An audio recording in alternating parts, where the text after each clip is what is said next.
me,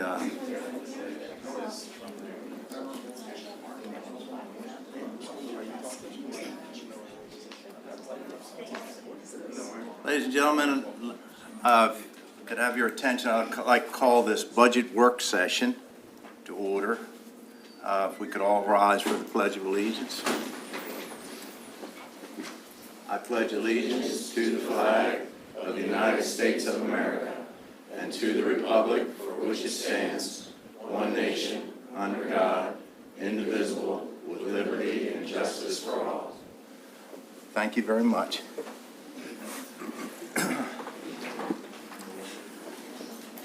First, we have one outside agency with us today, and Mr. Robert Baldwin is the District Manager of Kent Soil and Water Conservation District. Mr. Baldwin? Thank you. Mr. Miller, you will. Hi. Good morning. Good morning. Charlie Miller. It wouldn't be proper without him here. He's been here for a lot of years, so It's been coming. Was with Karen, now with Robert. there you go. No, I had no idea all these people were interested in our budget. So, well, thank you very much. And I do want to start with another thank you. I want to thank Commissioner Nickerson for giving up a Friday evening to come to our cooperators dinner this past Friday. That was my pleasure. Thank you for having me. We had over 220 people at that this year, record attendance, and we raised a record amount of private money to hold that event. Over $15,000 of private money went to put that event on. And then we raised another $2,000 for our scholarship fund this year. So thank you for being there, and thanks for all the support. And the other thing, I just want to continue to thank the county for providing us IT support. I mean, just having that ability to call somebody up and get an answer is really invaluable to a little small organization like ours. So thank you, Shelley. We appreciate making that accessible. In front of you, we have our budget request. You'll notice in the one worksheet that we've changed our accounting system, so I did not put numbers from previous years because it would not be comparing apples and apples. That's on your budget request for the 25 unit the year. It looks like this sheet. We left all those blank on the left-hand side because of it just wouldn't make sense if we did it. So as we go forward in the years, you'll see these numbers start to populate over the years. But the net result is our budget request this year is for $225,437, which is about $11,900 increase over the previous year. Again, no capital requests. We're able to get all our capital needs from our federal and state partners, so we're not asking the county for any capital requests. One of the things, and Commissioner Nickerson saw this Friday night, in this document, Secretary Kevin Addix from Maryland Department of Agriculture was there, and he talked about some of our accomplishments here in Kent County. We are the #2 county in the participation in the Maryland Agricultural Cost Share Program. Did 46 projects last year. We brought $827,000 into the county, and then we were #1 in the cover crop program. So we're Little Ireland. We're green all winter long. 54,000 acres in cover crop, $3.5 million of reimbursements to our farmers. We have some amazing conservation-minded farmers in this county who really want to do the right thing. And if you show them a little help and give them a little love and doing the paperwork, they respond. A lot of what the budget that you folks present to us supports salaries. 90% of what you do supports the salaries, the administrative salaries, which the state and the federal government will not pay for.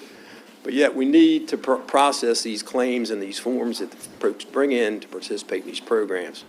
So that's kind of why I'm mentioning this. You know, that $200-some thousand is leveraged to like $4.3 million in terms of actual reimbursements in just 2 of the state programs. This doesn't include our federal partners and what they bring to the table as well. So if you get a chance, look at this. You'll see Kent County mentioned prominently here in a couple different categories. Page 7 is the water quality grant program, and page 10 is the actual cover crop programs. You'll see we've been #1 2 years in a row, and we're pretty proud of that. Very good.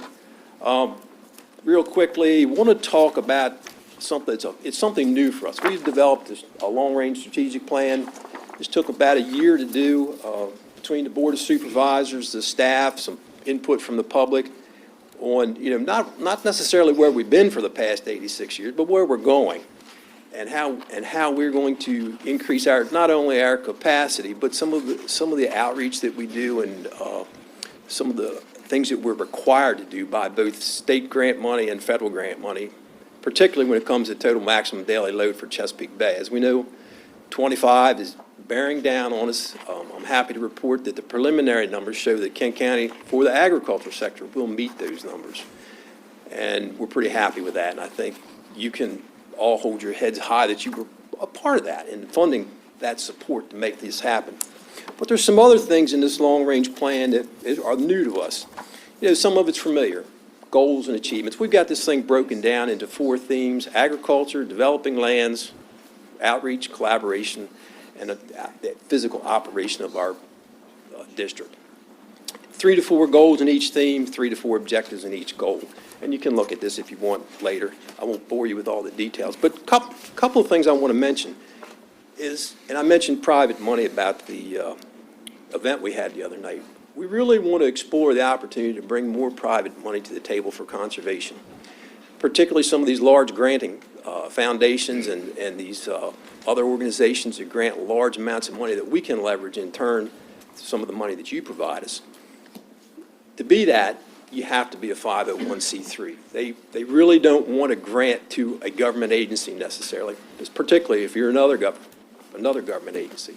So we're looking at pursuing developing a 501c3 separate from the district to really leverage some of that private money out there. We figure it's a 3 to 5 year thing to do, but we're going to give it a try. And another thing that's kind of our big hairy goal, as they like to say, is look for a permanent facility that we can house the district and maybe create a county ag center like some of the other counties on the shore, where you have the federal agencies like Farm Service Agency, Natural Resources Conservation Service, the conservation districts, University of Maryland Extension, and in some cases, Maryland Department of Agriculture in the satellite office. Big goal, big ideas, but this is the kind of thing that are in this document that we've identified and that we're all going to work toward here at the district, and any support that you have to offer is always welcome. So, again, thank you. Charlie, you have anything you want to add? Yeah, we've always appreciated your help in the past. You always supported us real well. And it is one of our goals is to try to get a building someday and group everything together. A lot of other counties have done that. It's a big project, so we're working on it slowly to see how it will work. But thank you. Let us just say that we're certainly aware of what the agricultural community means to Kent County, and we're going to do our very best to see that it stays that way. Thank you. It's a pretty unique place we live. We ought to protect it with everything we have. I couldn't agree more. Yep. Thank you. So, Thank you. if there are no other questions, thank you very much. I appreciate your time. Thanks again. Thank you. All right. Enjoy the rest of your day. What did everybody think? We did okay? Next up is Mr. John Schwartz.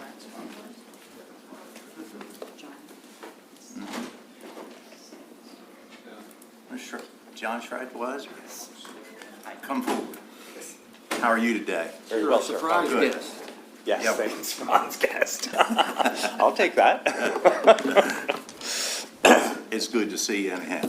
Thank you, and thanks for getting me in on this schedule. A little happy and also maybe serendipitous that I follow the soil conservation people and precede all of the municipalities of Kent County. So, President Fithian and Commissioner Nickerson, Madam County Administrator, my name is John Schratweiser, and I am the director of the Kent Cultural Alliance. And on behalf of the Board of Directors of the KCA, which, by the way, represent 4 out of the 5 municipalities sitting behind me today, and also our more than 30 local grantee organizations and 50 local artist grant recipients, I want to thank you for the continued support of our work as we use the arts to connect communities across Kent County. In the last year since the grand opening of the Vincent and Leslie Prince Raymond Cultural Center, we've provided more than $120,000 in financial support across the county to organizations and independent artists. We've seen more than 3,000 visitors through our doors over 11 months and 7 major exhibitions, including a traveling Smithsonian show in partnership with Stories of the Chesapeake, and having created the first ever Hispanic Heritage Month celebration in partnership with the Kent County Local Management Board and a new coalition of Latino leaders in Kent County called ENYE. Also working with the LMB and in addition, Menary's Dream Alliance, this year we began a new partnership with over 50 Kent County nonprofits. We had a lunch and learn at our facility, which introduced many of these nonprofit organization leaders to each other for the first time, and also unified them with an understanding of the demographics and the needs of the communities that we all together serve in Kent County. Many new creative partnerships were formed out of this day, and this collaborative project will continue in the coming months and years. In March 2024, we launched our new, first of its kind in Maryland, Visiting Artist Residency Program. We currently have 3 artists from Virginia, Maryland, and Texas, and they are studying the land in Kent County. Our partners for this residency are the Kent County 4-H, the FFA Ag Science Seniors at Kent County High School, and Trey Hill and Harborview Farms. Each of our artists is bringing their own unique talents to help the stories of these partners. From raising cattle and other livestock with 4-H students, to learning about the focus of our high school seniors who are preparing for careers in agriculture as they study the impact of runoff, toxins, and other factors of the health of our farms and food, to understanding how businesses that are often referred to as big ag are doing amazing work to ensure the regeneration of our soil for a sustainable agricultural future. Our 3 artists are creating an exhibition that will highlight their work of our partners for a broader audience experience. We're going to repeat this process 3 times a year with 4 artists per session and a wide range of community partners. In 2024, we'll also be working on the rivers in partnership with Shore Rivers, and we'll be working on a theme of home in partnership with Kent Attainable Housing and Rebuilding Together Kent County. It's important to point out today that in January 2024, we presented a check of $15,000 to Kent County Public Schools. The purpose of this was to purchase instruments to replace old, damaged, and unusable instruments across all 5 county public schools. The impact of this gift is broad. It allowed our Brigade of Blue to compete this past weekend in a national competition in Boston. And it also provides opportunities for Kent County school students to engage in music education, something the state of Maryland considers a critical part of a well-rounded education. In 2025, we intend to make a similar gift in support of the visual arts and theater programs as we continue to partner with KCPS to bring arts experiences to our students. While we're proud of our investment in the schools, we do our part for the students of Kent County with the understanding that both our Board of Education and our county commissioners will continue to do theirs. We are committed to enhancing quality of life and economic vitality of this county through the arts. Currently, through the county's appropriation to the Kent County Arts Council, the Kent Cultural Alliance, we are spending just 0.2% of the total county budget on the arts. That equals about 59 cents per person in the per capita numbers. We're grateful for your continued support and the continued support of both the state of Maryland and the National Endowment for the Arts for the work that we do. And we kindly ask you to consider our request for a modest increase for 2025. Thank you very much. Thank you, well done. Any questions? Well, we don't have any question. And I might explain going forward, this is a process that last week was our first week of starting the budgetary process. Right. And we'll be working on that. That's constant, ongoing through probably the middle of June before we have to have it in place. So we allow everybody to come in and present their case, and then we have discussions about it. We work it through the budget, then we'll see how our budget looks and the numbers, how they come out, what money we have to play with. We've got uncertainties like the Kerwin bill and just how with education and how that all comes into play. Putting a budget together for the county is a difficult thing if you have all the answers. When you don't have all the answers and there's a lot of stuff floating around, makes it's much more challenging, and that's where we find ourselves this year. Just kind of trying to figure out a lot of this new legislation, which is going to determine how much money we have available and where it's going to be spent. So, Sure. Listen, we appreciate you coming in as always, and we're going to be there for you as always. Thank you. We may have questions in the future, and if we do, if one comes up, we'll give you a call and have you come in and maybe do some further explanation. But our Commissioner Price is, don't feel sorry for him. He's on a trip in Italy, but he's going to be gone for a couple You know, weeks. So it's a tough don't job feel if sorry. someone's got to do it. We're going to, Albert and I is going to struggle through it for a couple weeks. He'll be back and we'll compile, he'll be given all this information that he's missed, and we'll work together to put something together. And Great. But look, we appreciate all the work you do. Thank you. It's very obvious throughout the county what you do, and we'll be there in the end. I'm just grateful for the opportunity to come and present. And we're grateful to have you. Thank you. Thank you. Now we're going to hear from our municipalities. First up on the agenda is the town of Betterton.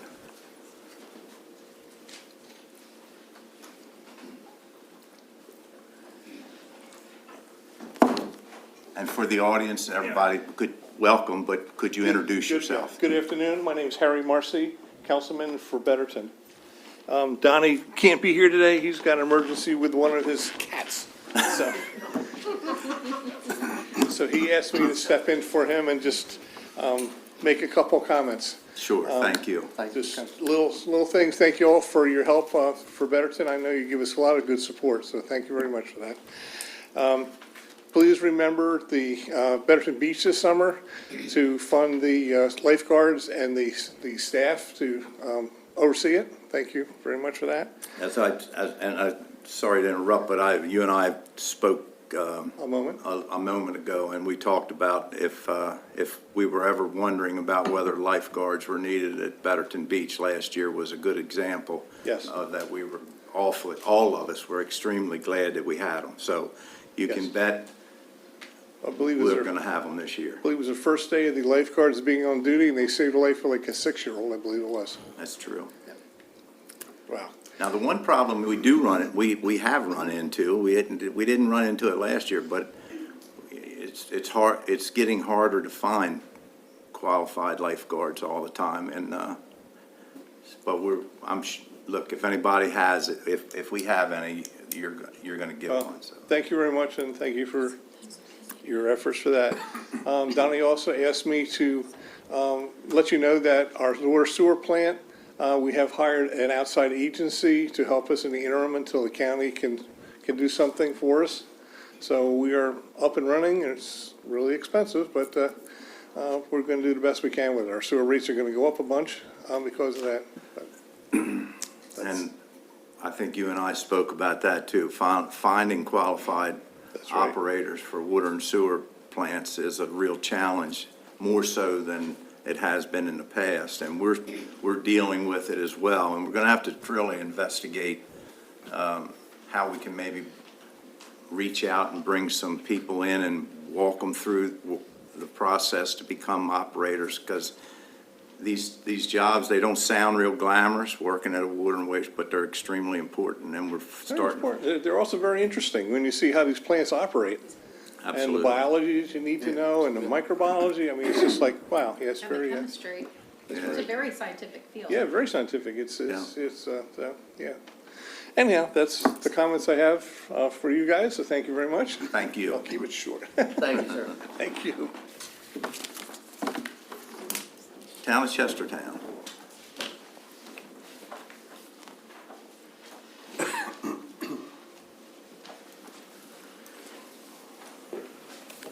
Good afternoon. Good afternoon. Thank you for making an opportunity for us to talk, and my presentation is going to be just a little different than the one from Betterton. As you know, we've been working on a structural issue for, I'd say, at least since 1997. Margot Bailey talked about the tax set-off, Chris Serino talked about it, and it should be no surprise that Chestertown's going to speak on that as well. I also want to emphasize that while we may have different opinions on some things we very strongly share. I think all of us want what's best for Kent County and for our towns and for all of our constituents. And I think we also all realize that if we are to provide good services and keep taxes low, we have got to work on everything possible to work on economic development. Kent County is losing population, and we're unfortunately cellar dwellers in terms of economic growth. I'm not somebody who focuses on the negative, but something has got to change. As a few things started to change with this tax set-off program. As you probably know, this was started in 1986, okay, with a pilot program. And the state required 8 counties to sit down each year with their municipalities and provide some mechanism to provide compensation when those municipalities provided their own services, such as police, such as streets, such as parks and recreation. The other counties said, well, we need more time, or we're too poor, or we know what's best for our counties. Okay? So I'd like to address each of those issues. The first one's easy. It's been 38 years since that happened. And there's a report put out by the Department of Legislative Services, and they track the progress on all the other counties, not just those 8 which were part of the pilot program, but every other county in the state. And one by one, those that were not required, they were simply required to sit down and talk as we are talking, but they were not required to actually give any kind of compensation.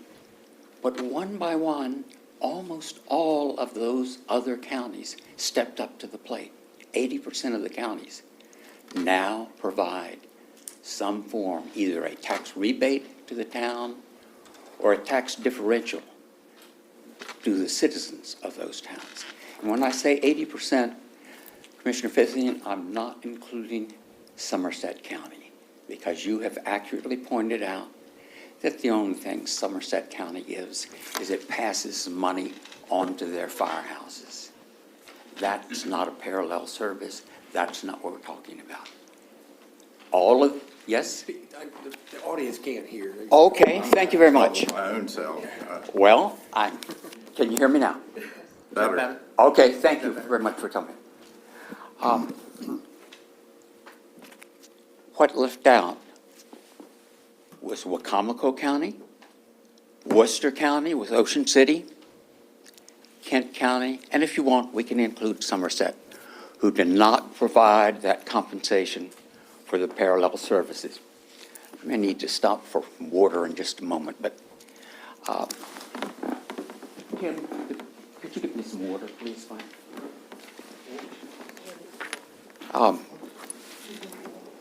Every other county recognized that their municipalities were potential economic engines for development. They recognized that if a business was going to come in and locate, they were going to locate in or near those municipalities where there was available infrastructure. And this was critical. And for reasons we still don't understand, those 3 or 4 counties, all on the Eastern Shore, decided, no, we're not going to do it. We're too poor. Now, I provided you some background materials, and we've talked before about a study on this, and there was one study done back in 1997 with Margot Bailey, but I've talked with each of our commissioners about the need for a study, and 2 of the commissioners, right before the election in the firehouse in front of 200 people, said, yes, we'll support a study. They didn't commit to provide a tax set-off, but they did support the study. And the 3rd commissioner said, well, you can go ahead and do the study, but I think it'll show that the town of Chestertown owes more money. So go ahead with your study. Well, we did do that. And there's a formal contract between the National Center for Smart Growth at the University of Maryland and ESOM. ESOM is the Eastern Shore Association of Municipalities. There was no county money in this, but the county did have the opportunity to say, no, don't use University of Maryland, use Salisbury, use some other. But they said, no, no objection. And we're happy to provide you with the credentials of those professors at the University of Maryland. And you have copies of those reports. And as you saw in there, it showed that, and I should back up just a little moment. Historically, there have been two ways of calculating that differential. And they used both models. One came out showing that Chestertown was overtaxed about 10%. The other one showed it was overtaxed by 15%. And we've sent that information to Pat Merrick. She did not come back with questions. We did try to check the figures on it. But for right now, I'm going to say everybody's entitled to their own opinion. But as far as I know, these are the only facts on the table, that it's 10 to 15% overtaxed. And what do I mean by overtaxed? It's that in Chestertown, residents there who are county residents, but they pay for their own public safety. They pay for their police force. And they pay for the county sheriff. And we do not object to paying for the county sheriff. What we object to is the fact that people outside the municipality receive our tax money for their services, but they don't pay for the police within Chestertown. And I can say the same thing for roads, and the same thing for some of our parks, same thing for zoning, okay? We pay for the non-municipal areas, they don't pay for the municipal, okay? This is going to lead, or has led, to a serious lack of trust, and we see this all around us. But the situation is worse than that. Not only are the people in the municipalities, and it varies from town to town, how much it is, because not all have a police force, not all have many roads. But not only are the people in the municipality taxed for services they don't receive, but that means that people outside in the non-municipal areas are getting more services than they pay for. So people in the municipalities are subsidizing the people in the non-municipal areas. And again, you can go back and look at the data, but if one area is overtaxed, somebody else is being undertaxed. And I love the people out in the non-municipal areas. This is not us against them. My question is to the county commissioners, why? And one more point I want to add on this, and I gave you another document that we studied, and this is data from the U.S. Bureau of the Census. It's been verified by the Maryland Department of Planning, and it shows that there is a significant difference in income between municipal and non-municipal areas within Kent County. And it's not a little difference. This was a surprise to me.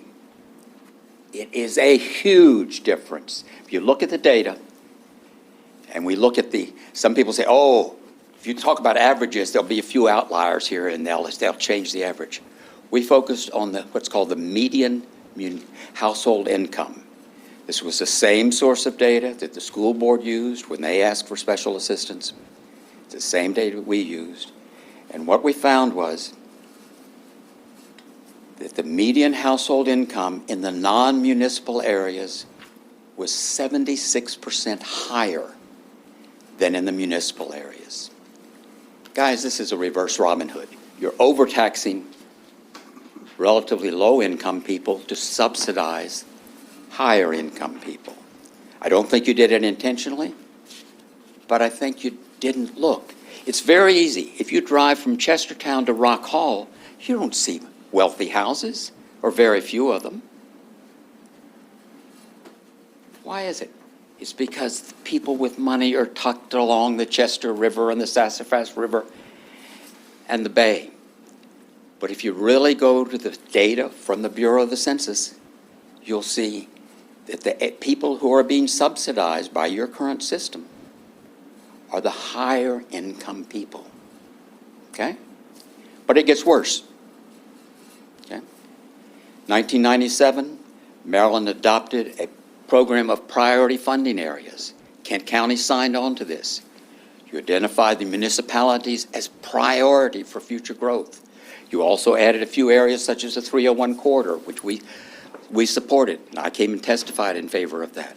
And Wharton is a priority funding area. But the policy that Maryland and Kent County both signed on to is you're going to try to direct future growth into those municipalities, into those priority funding areas for two reasons. One, because that's where the infrastructure is, and that's where it can be most efficient. And two, because you wanted to protect the farmlands and the wildlife habitat from urban sprawl. And yet, what have we done by refusing to provide a tax differential? You've cut the legs out under that priority funding area. I don't think it was done intentionally, but I think we've got to look at the facts. The areas that are being overtaxed are the areas that were supposed to be priorities for growth. And let's think about what happens. I believe we all agree that if we're going to keep taxes low or moderately low and still provide services, we've got to have growth. This is not just growth for Chestertown. For every addition to our tax base, every dollar of additional tax base, for every dollar that Chestertown gets right now, Kent County gets $2.37. You penalize us, and you are penalizing all of Kent County. And I want to come back to that penalty. I said 10 to 15% overtaxed, somebody else being undertaxed. Well, if you add that together, 10 to 15% undertaxed, 10 to 15% overtaxed, that's a difference of 20 to 30%. That means that if somebody's looking at building a house, a new business in Chestertown, and they look around and say, gosh, I'm paying a 20 to 30% penalty for doing this in Chestertown. USA Fulfillment was here and they left. There's a study by Lincoln Land Institute, and it says for every increase in property taxes, you're discouraging further future investment. I'll share that study with you if I haven't already. And this is particularly true if a business has already decided to locate in a general area, such as the Delmarva Peninsula.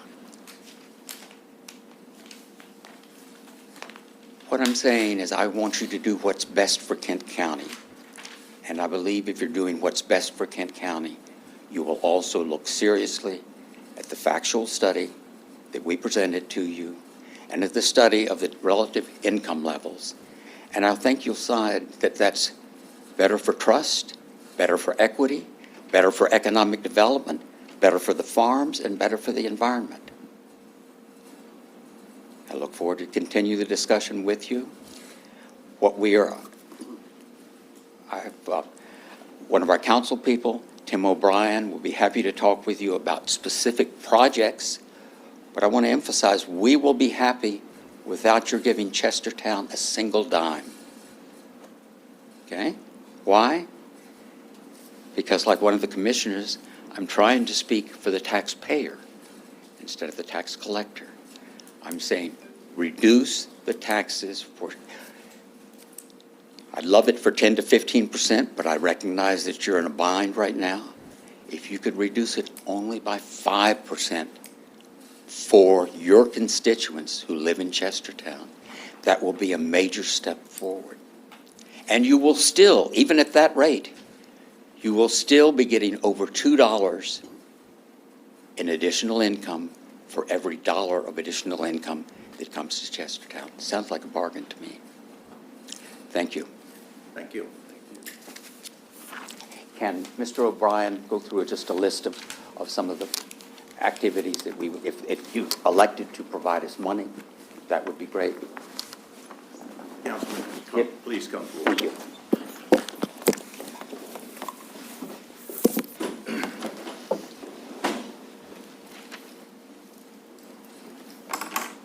Thank you, Commissioners, County Administrator. I will be very brief.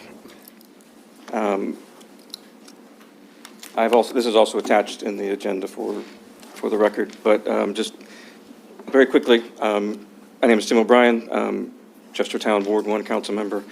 I've been selected by the Mayor and Council to present Chestertown's modest budget request today, so please allow me this brief remarks. for some specific Chestertown needs. This is,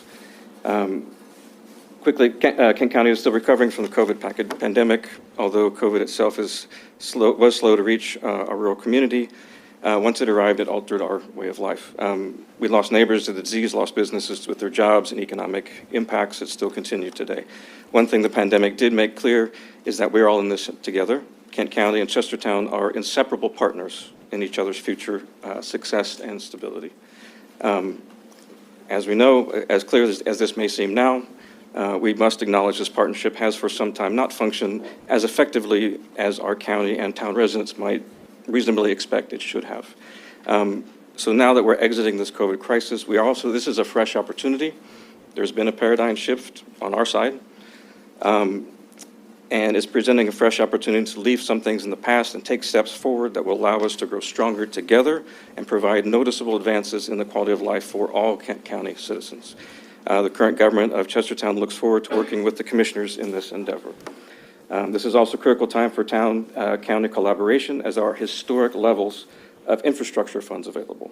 As you know, Chestertown is already a state designated priority funding area, as well as a designated state sustainable community. Chestertown needs the county full support in requesting and accessing all federal and state funding available. With Chestertown providing about 20% of Kent County revenue, it remains the principal area in the county that it can allow for significant economic expansion. Assisting the stimulation of economic growth in Chestertown will likely prove the highest rate of return on that investment and lead to increased county revenues while still preserving the rural areas. Chestertown is grateful for all the county provided services. It has a long history of voluntarily contributing from the town's budget to supplement those services. This includes an annual contribution of $41,500 and the use of a town-owned building to the Chestertown Volunteer Fire Department, as well as some support for the Kent Rescue Squad, funding of the Kent County Visitor Center, as well as donations to the Kent County Library and maintenance of a separate Chestertown police force, and figures can be provided. It's also true that Chestertown recently received a $4 million federal ARPA fund award, which was more than the county award. But unlike other municipalities, Chestertown did set aside about a quarter of that funding for services that will assist both Chestertown and Kent County communities to recover. For example, recognizing the heroic efforts of the Kent County first responders during the pandemic and the urgent need for a fire truck upgrade, the Chestertown Council unanimously approved nearly $450,000 to cover a shortfall in the new fire truck funding. Additionally, town set aside almost $490,000 in funding to help vital community support groups stay strong post-pandemic. Groups like Kent Attainable Housing, Rebuilding Together in Kent County, For All Seasons, Horizons, Open Doors, Partners in Education, Upper Shore Community Development Partners, and others all do excellent work. Chestertown has been generous to the Chestertown Fire Department and others in Kent County. We using our special one-time federal ARPA grant. Now the Chestertown government is asking county commissioners to demonstrate their support for Chestertown residents with the renewal of county investments and working together to strengthen the town-county partnership. As a first step in this process, Chestertown government is asking for approval of the funding for the following modest town budget items and in-kind requests for FY24. This includes $80,000 for support building a public restroom downtown. Town already set aside $150,000 of the ARPA for this, but public restrooms are extremely expensive. We're requesting $75,000 on behalf of the Chestertown Fire Department for an emergency backup generator. The one they have is currently failing and exceedingly old. They are the principal emergency response in our area, and as well as emergency shelter. $90,000 towards fixing and repaving the Chestertown Firehouse parking lot. It is a town-owned facility, and it is rented at no cost to the Chestertown Fire Department, but the fire trucks have damaged the parking lot, and it is in serious need of repair. We're also asking for $35,000 for the upgrade of the Chestertown Firehouse kitchen, so that it can become a full functioning commercial kitchen and allow greater access to community, small businesses, and public events, which also help raise our fundraising things. Chestertown has currently paid 100% of the Kent County Visitor Center for many years. We're requesting $50,000 for half of the cost of running the Kent County Visitor Center. In addition, we are in the middle of a Chestertown 10-year comprehensive plan update, and we are requesting $50,000 for professional planning assistance to really get our comprehensive plan up to the level it needs to be for economic growth. In total, that's $350,000, the majority of which would be spent on the volunteer fire department. Quickly, things that would be in-kind contributions or in-kind assistance that would be helpful would be an MOU to allow increased county IT support. It would be very helpful. We have a brand-new town manager. If we can get county staff to provide a list of county services that the county is willing to provide to Chestertown, including all fee-based services. Consider allowing Chestertown to acquire ownership of the county dock at the end of High Street. It has been a county-owned dock, but that we have a marina with on-site staff.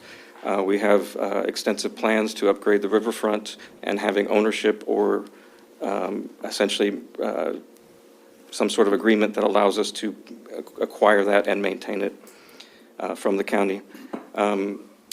Something as simple as allowing the county public works to come back and use their large machines to maintain the rails to trails, to cut on once a year or twice a year.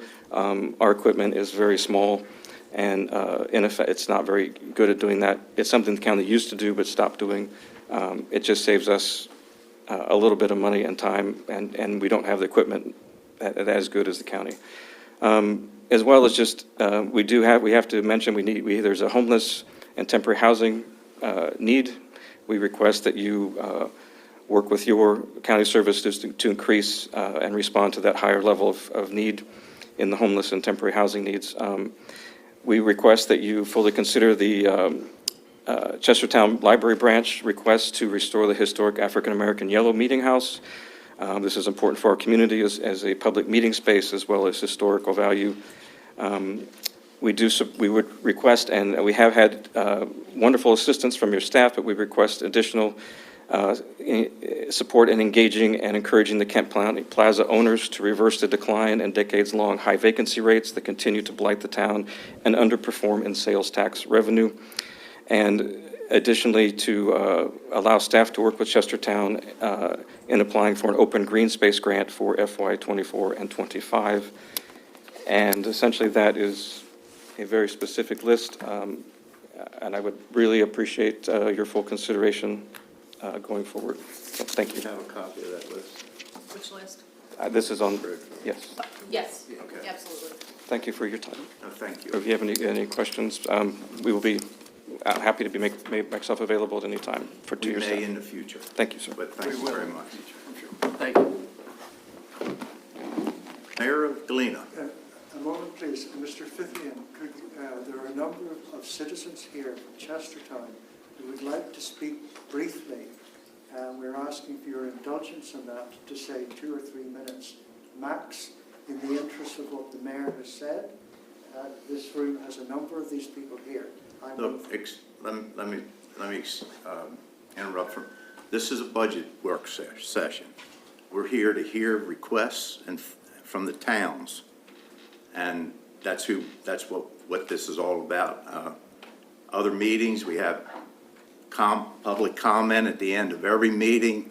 You're welcome to speak say whatever you want, but today is a work session. It's separate from the regular meeting, and that's what we're here for, is to try to compile all the requests and what we're able to do and put a budget together of about $50-some million.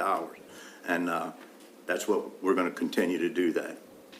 So, Mayor of Galena, Mr. John Carroll, welcome. Thank you.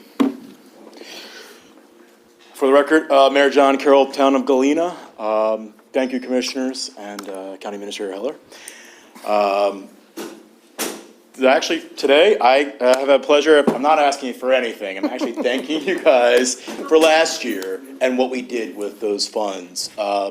So last year we came a couple of years in a row, but last year we were able to get the funds for part of the match for our shared use walking path that we're working on the design and engineering for, to extend into the county so that we can connect some county amenities to the town, and also a community that's kind of a marginalized community that's tucked away just outside of town, to allow those folks to have access to our community as well.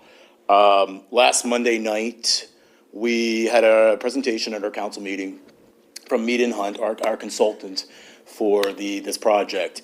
They've finished the concept plan. They're about 60% through design for 2 legs of this trail. One leading from the town of Galena out to Toll Park, and then the other one leading from the town hall, the center of town, out to the firehouse and the entrance of Olivet Hill community. The third leg that we are going to be working with, which was part of this grant that we received together, and our match together, will be a concept plan to get us from Toll Park down to Georgetown long-term, which will be a great economic development tool for all of us here.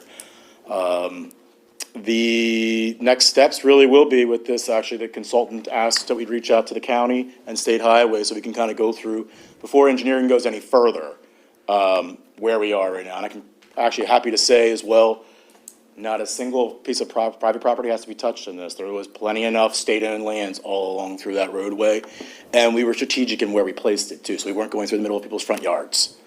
All of that along there was all state-owned, with possibly a little bit of reducing of shoulder along State Highway, so that's just working with them on that. But my staff will be reaching out, Shelley, for this, hopefully today, to schedule maybe probably a 20, 30-minute of all parties together, where we are, what anything is going on, and then next steps, because the consultant will actually help us with applying for next steps for capital funding. Now, obviously, long-term, there will be matched with that, but not in this next fiscal year. It probably won't even be until the following or third fiscal year, because obviously, as you know, you're applying for federal monies or state monies. It's going to take a while to get through that part of the process and finishing out the last of the engineering and approvals. But we've got a great engineering firm, and they're very affordable to work with for this. So I'm very happy that we're progressing on that. Very good. And just to say too, for the last 11 years, we've been working together on a lot of projects. When I came into office, a lot of things were handshakes. We worked through those and actually got them on paper. We participated as well in the tax offset study, because I just wanted to see for our own constituents. We're all taxpayers just the same.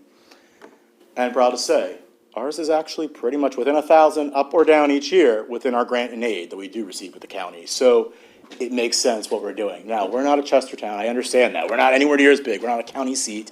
We don't have our own police force. So they do have special issues outside of what some of the smaller communities will have.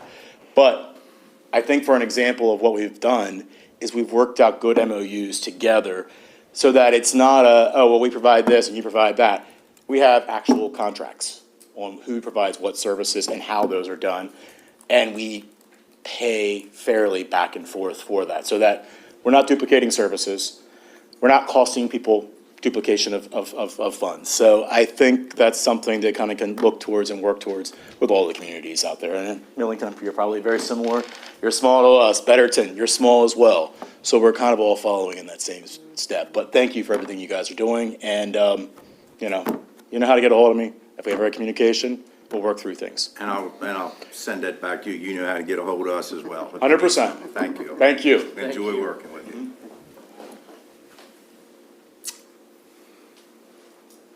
Town of Millington.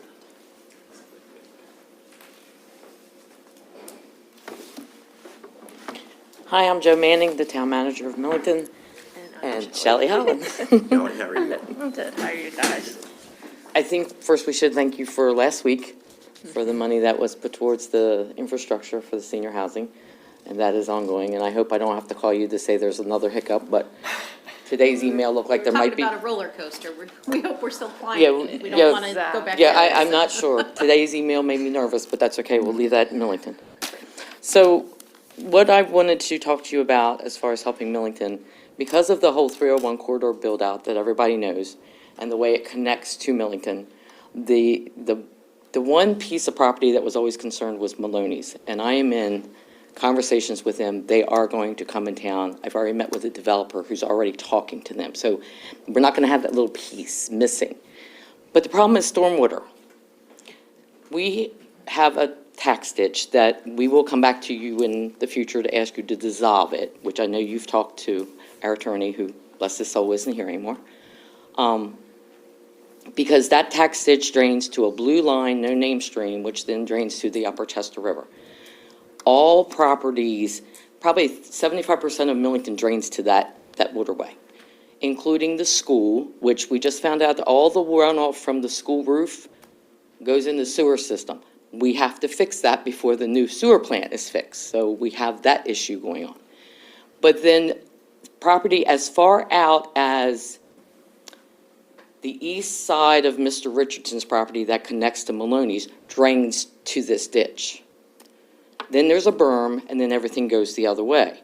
So we have all this drainage coming into our ditch that's causing. Joe, excuse me for interrupting, but is that the ditch that, there used to be an we had a civic group or Yes, we do have a civic association that group. oversaw that? I know the ditch you're talking about. And it's a piece, because if you think of Millington and you know the streets, the ditch stops at School Street, and from School Street to the end of the cemetery is the blue line, no-name stream that the state has designated. So I don't understand how they made the stop. I do know that the ditch was created back in the 60s. It was an ag ditch back when there was ag ditches, and then it just kind of converted over as the town grew. So we have problems with the ditch. It's eroded really bad. There's sediment runoff. There are trees that have grown in it because we can't, and Pat, thank goodness the county has been doing the association's funding. We can't find anybody that wants to work. Nobody wants to go in and clean the trash out, the Phragmites out, take care of any kind of maintenance. So it's falling apart. That's why we want to dissolve it and make it all a stormwater drain system, because then I can ask the developers to help in the future, as well as make it a partnership with the town and county, because properties from the county does drain into it. I talked to KCI this week. They're going to get me a contract to do a study of all the stormwater. Go back and look at the topography, because we've got one that's probably 30 years old that shows what goes, but to update that. Talk about storm drains, talk about stormwater ponds, and figure out what recommendations we can make to make this all flow. Because the last thing I want, and I'm sure the last thing everybody wants, is once this development really gets on the way or gets done, is now we have a backed up storm drain that then floods properties. So we want to avoid the floods. So I'm asking if you would be willing to consider in your budget. KCI, last time I did a study, it was $30,000. That was 10 years ago, so I'm sure it's doubled. I can get funding from USDA for a grant, a search grant.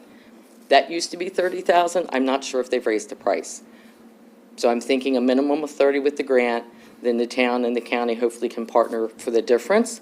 The gentleman I spoke to at KCI said we're looking at maybe $60,000 to $70,000 total for this study. So then we can go back to the developers as they come in as part of the developers' rights and responsibilities and say, you're responsible for this because your property will cost this much, therefore you need to pay to put into escrow for future maintenance of the ditch. The ditch, the stream, the stormwater ponds, whatever they have to put in for their development. That's all I got. You'll get that information to our Yes, office? And I will. As soon as I get the agreement, the contract with the proposal, I'll send it to you, so you have it. And then, like I said, I am working with USDA to do the search grant to take up part of it. And one of the biggest things, and I don't know if anybody else has ever had this problem in the municipality, so when Mill Village was built, and everybody knows that was a long time ago, they put a stormwater pond in. They did not give us standard operations or procedures. I know nothing about stormwater ponds. I don't know how to maintain them. I don't know what's required. We keep the grass cut. I don't think that's what you're supposed to do, but we keep the grass cut. So that's part of this. I've asked them to also help me come up with a standard operation and procedure. So in the future, everybody knows how to handle stormwater, the ponds, and how it affects everything. So I'm trying to do it 100% and get it done. Then I can retire. Well, let me just say, make sure, as I said, make sure you get that information to us. And is that ditch that there was a group of people, Yes. I think that sat on a board to oversee that. Is that still functional? Well, Functional? I am the board. She is the board. And she's not really I don't know officially the whether board. I it's- just kind of It dumped has, it on her. it has certainly shrunk over the Well, years, it's supposed I to can be tell you, 'cause 3. It used to be Yeah. a bunch, several people that It used to, oversaw this. it's always been 3, unfortunately. 3 never show up. Okay, And even when we have our annual meetings, no one shows up. So it's a very struggling association. I see.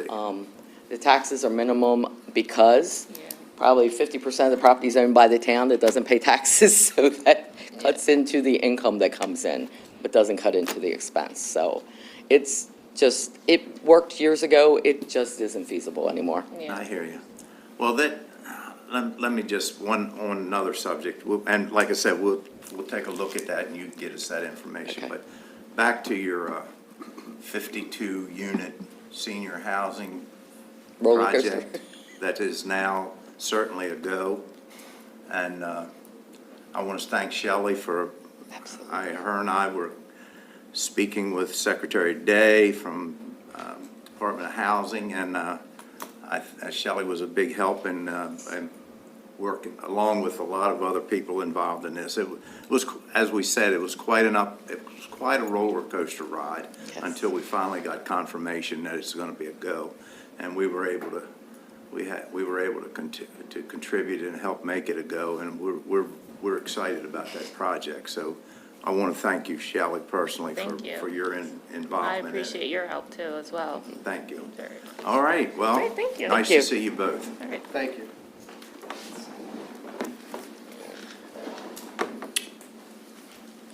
Town of Rock Hall. Going once, going twice. Okay, well, Rock Hall's chosen not to be here, so we'll go into the general fund overview with Pat Merritt.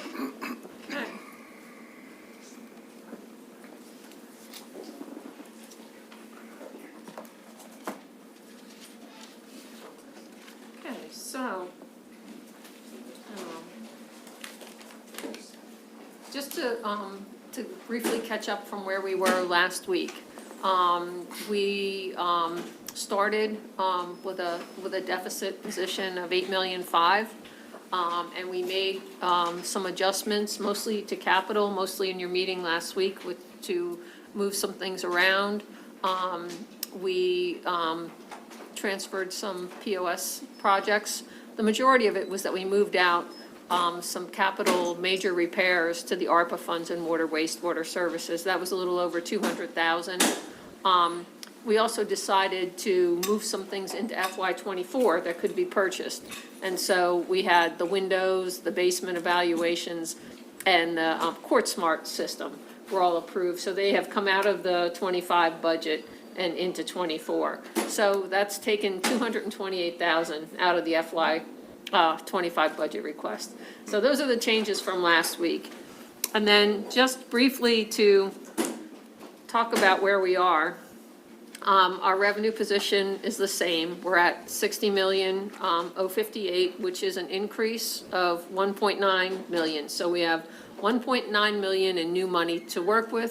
It's a 3.3% increase. The property tax is most of it. It's up 5.4%, and that's, still reflecting the third of the county phase-in from the housing market.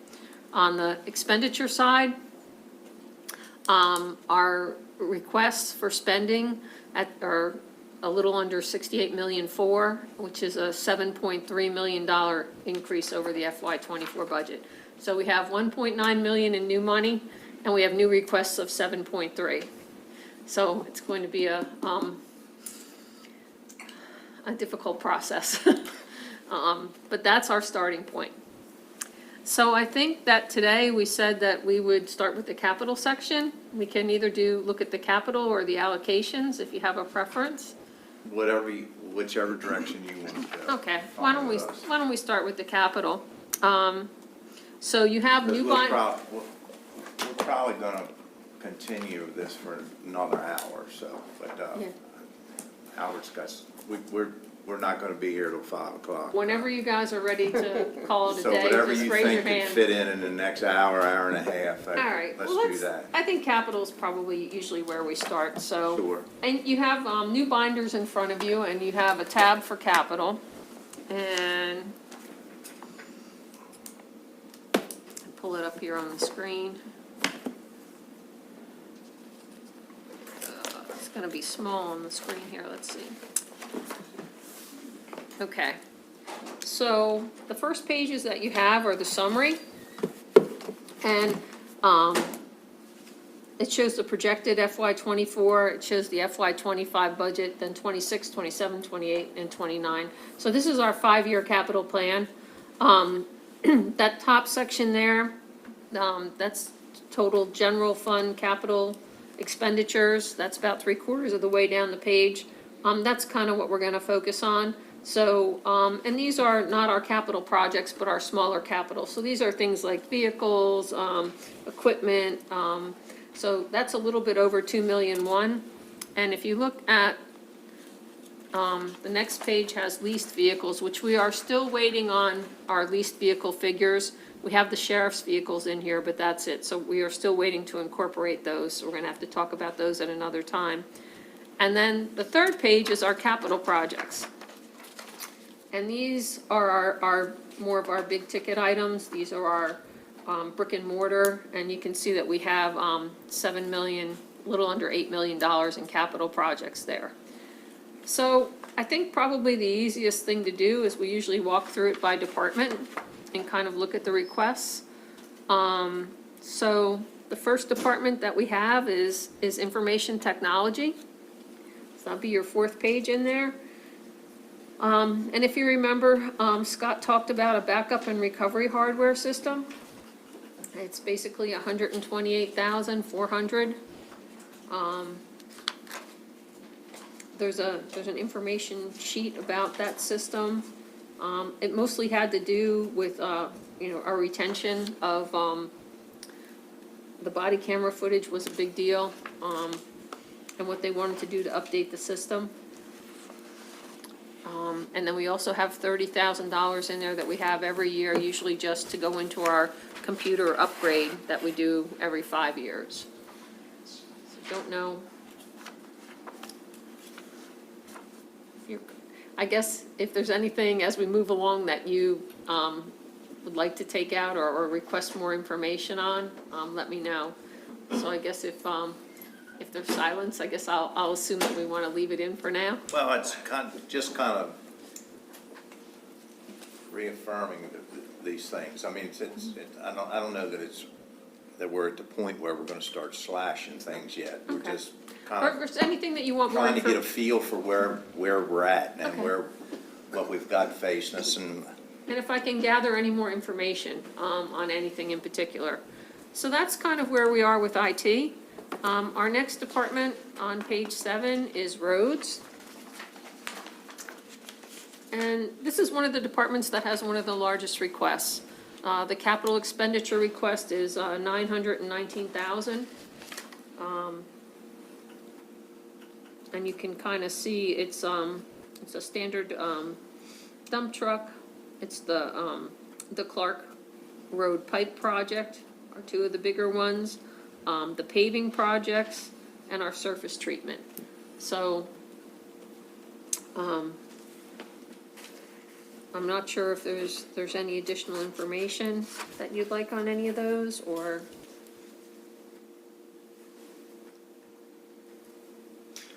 The Clark Road project is happening now, correct? started, yeah. Right.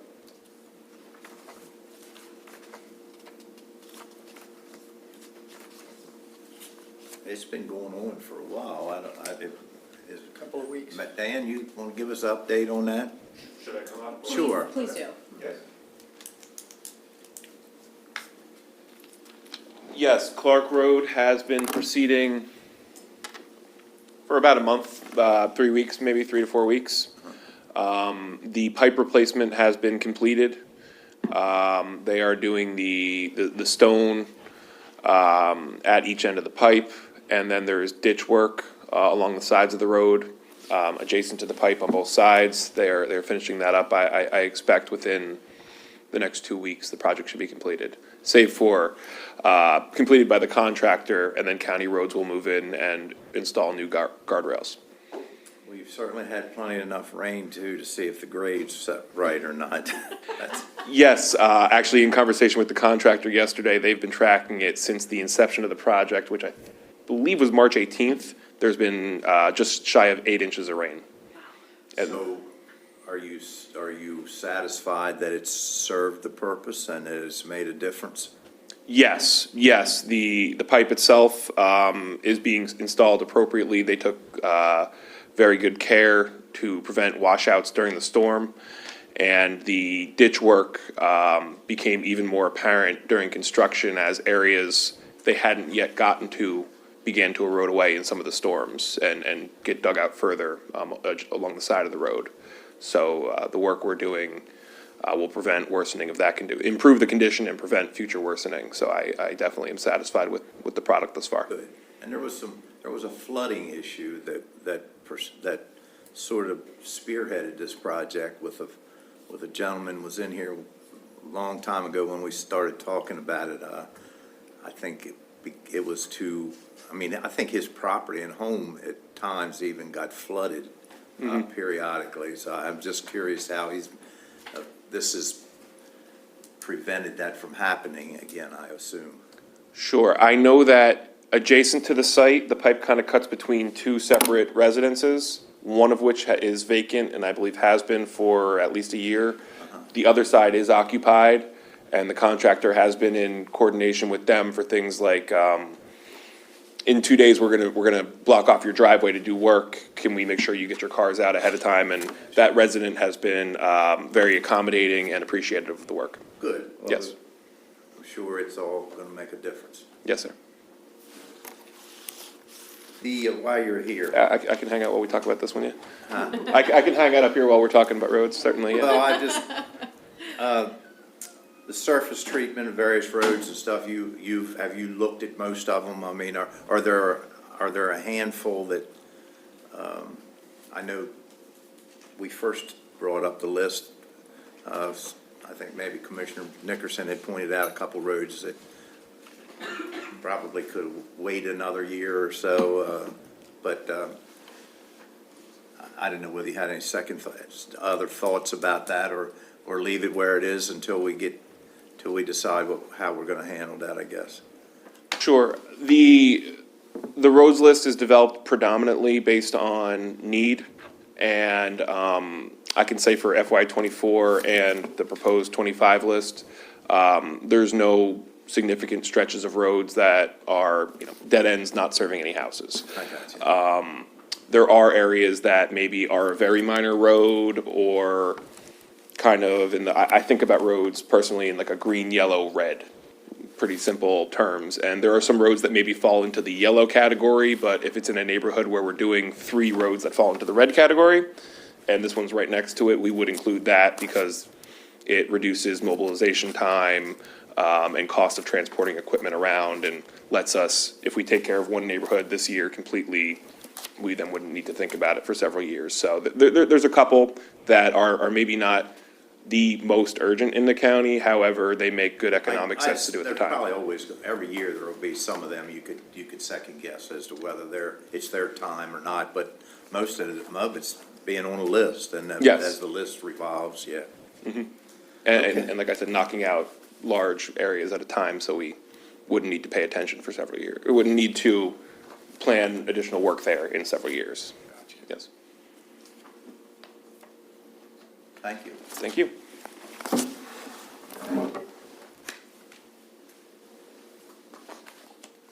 Okay, Pat. Okay, next.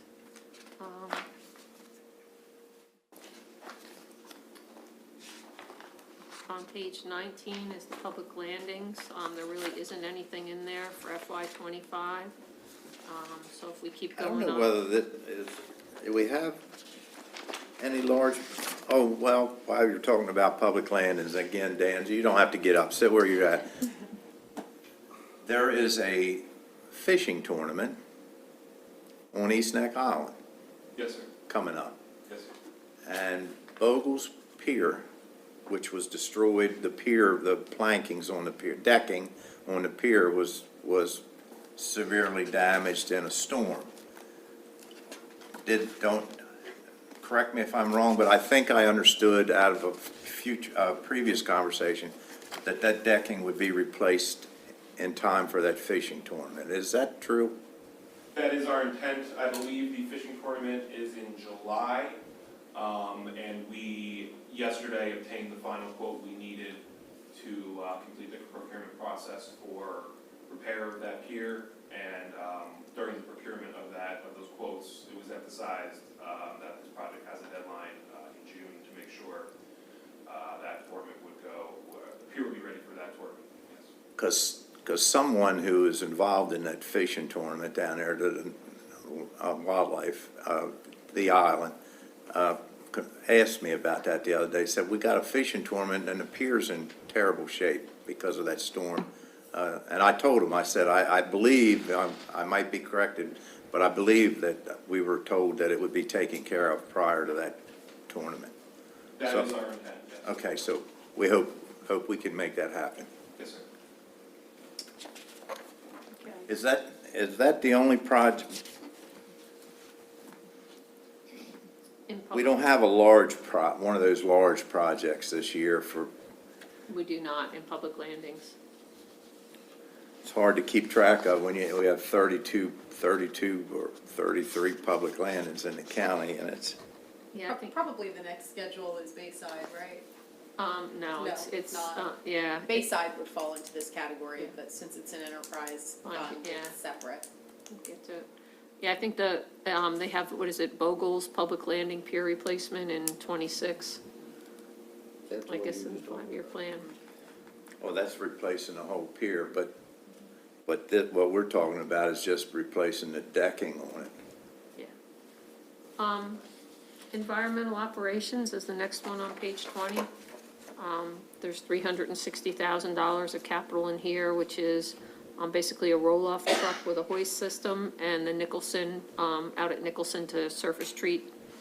And then on the capital project side, we have the Nicholson water treatment plant upgrade, Maybe. maybe. I don't like that one, but we'll see. Still in there. Okay. I tell you, there's seldom do I use our transfer station out here at Nicholson. That somebody, actually somebody, just yesterday, I went and used it for a place being a dump or a place that you take and throw all this junk away. That's about the neatest and nicest run facility that I've ever been to when you're dealing with junk. And it's very well kept, and a gentleman from up in Greg Neck stopped me as I was leaving. He recognized me. I was leaving, he was coming in, and he said, I just want to tell you, as a county citizen, this is the nicest place I've ever taken trash in my life. Very well kept, and it's noticed, so people notice it, and it's a real tribute to the people that work there. The next area would be building maintenance on page 24. Yeah. Mostly HVAC unit replacements at the government center and the courthouse. And then we have $133,000 for the Chestertown Library.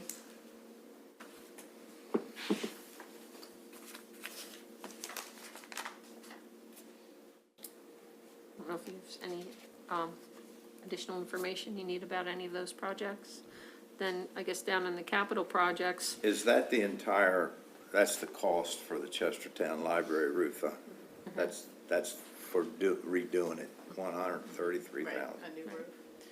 and then down in the capital projects are our bigger ticket items. We have the EMS facility on Vickers Drive, the $650,000. and we have 210,000 in for the Midshore Regional Detention Center. We really don't have, we don't have anything in FY '25 for the 911 and the Sheriff's Department, facility, but we know we still have to address that, so we have future costs in there.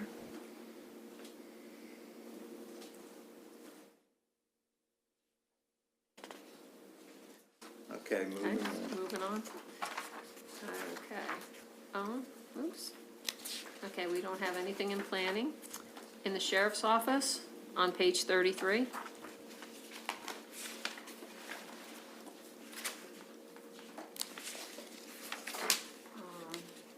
We have a replacement key card system and some tasers.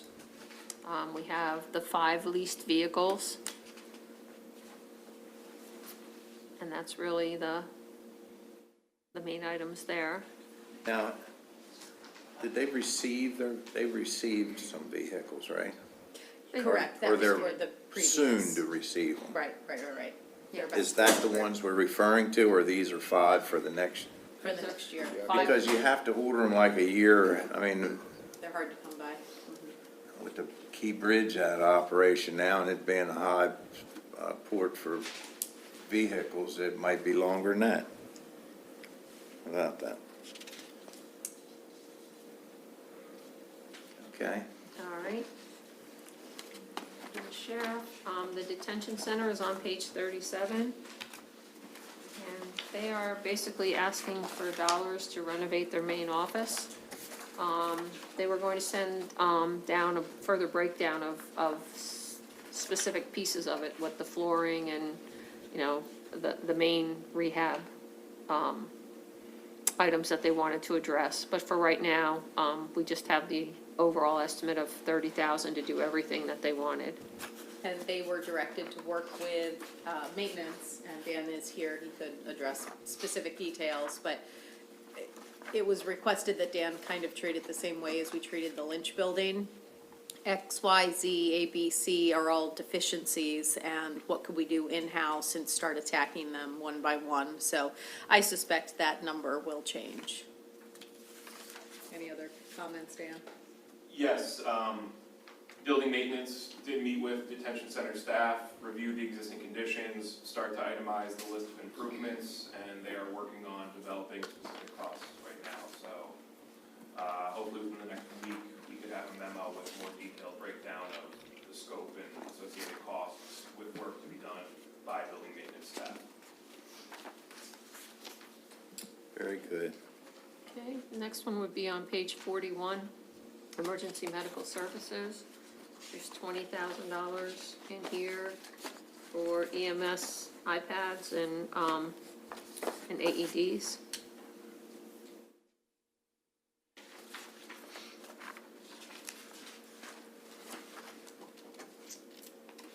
And then after that, on page 44,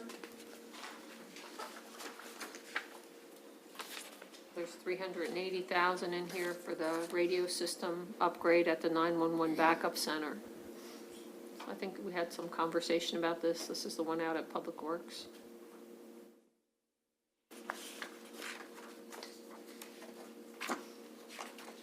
Yeah, there was a reason that they had to upgrade, but with the backup system out to the county roads, Very obsolete equipment. Obsolete equipment. because there was some obsolete equipment, yeah, okay. After Well, if you that- ever want to have to use it, deny this request, and then we'll be, On page 46 is Parks and Rec, and they have a little over half a dozen items there that total about 78,000. I think Jill spoke about most of these.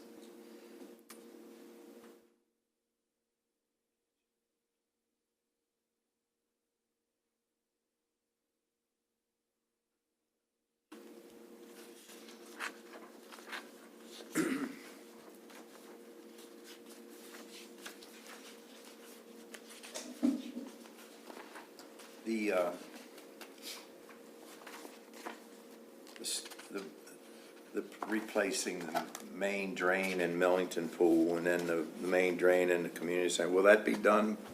Is that for some time after we close the pool? It's actually for FY '26, Right, so I'm so assuming they'll do it before the summer. before next year. We're not talking about trying to get it done now before we open it up. I got you, okay. Then on page 56 is grounds maintenance. Basically, they're looking for a 72-inch front mount mower.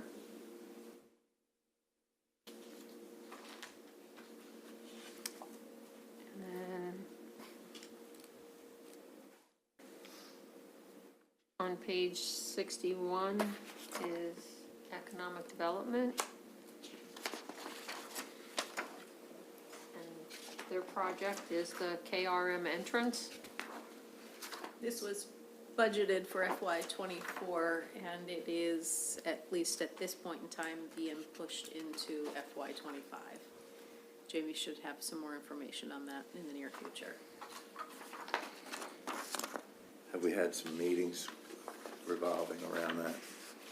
I know that Jamie was waiting to hear back from KRM, and I'm not entirely certain if that has happened. I got you. Yeah. Okay, and Well, on, that's a time-sensitive. Yes, it is. Okay. I think there was a deadline put, or at least they were Yeah, I notified. thought we told the them a couple of deadline, weeks. April 9th or But something. then we need to figure out what to do with those funds so that we don't. So not these funds, but if for some reason that project changes. Right. 250,000 of Yes. them are coming from the rural Maryland Yes, Economic yes, Development Fund. Right. okay, then on page 64 is the circuit court's request. We moved the Court Smart back into 24, so the remaining project is a lobby expansion for a little over 36,000. I know I asked this question, I think the other day, but the design, it's in the design phase now. They haven't, Dan, the courthouse, they're taking that wall out. They haven't actually started construction. They're still in the design phase. Is that correct? Correct. We received plans from the architect. We will be reviewing them with Judge Murphy on Thursday of this week. And it should be a pretty fast track to getting the project out to bid after that. And then into construction after the bid, yes. Very good. The election office has no requests. Ag preservation, they're looking to purchase an easement for a little over 22,000. That's on page 67. The elections office, they have no request, but they have a capital.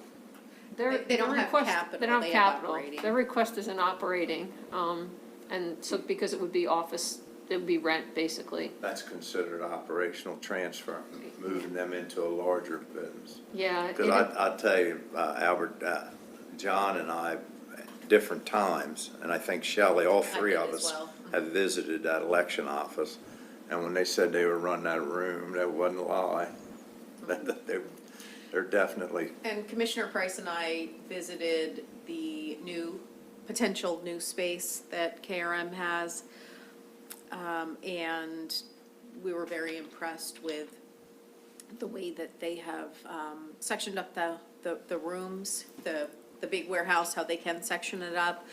And if we were to get what would be a one-bay area, it would be increasing the Board of Election space from 3,000 square feet, which is the current amount, to 4,500 square feet.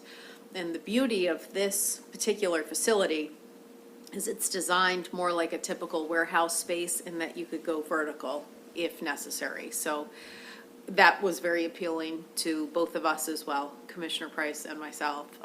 The fact that, you know, if they do get the additional poll books and whatnot, with additional equipment, you could build up. and there's other areas even besides that available, from what I understood. It's just Correct. but that one's looked pretty good. I think it has a lot of potential. In that same place, you could double it to go to 9,000 square feet, which is triple what the Board of Elections currently has. Well, they got equipment on top of equipment over there. It's stuff you have to hold on to for certain, yeah, it's, Right. they're- Did we get pricing for any of those options, Shelley? Yes, but they're not firm at this point. So Okay. very similar in, there's no build-out fee, but very similar in square footage fee Okay. from this year to next, regardless of which option. Okay, on page 67 in the Ag Preservation Fund, FY '25, they're scheduling, our portion of that to purchase an easement.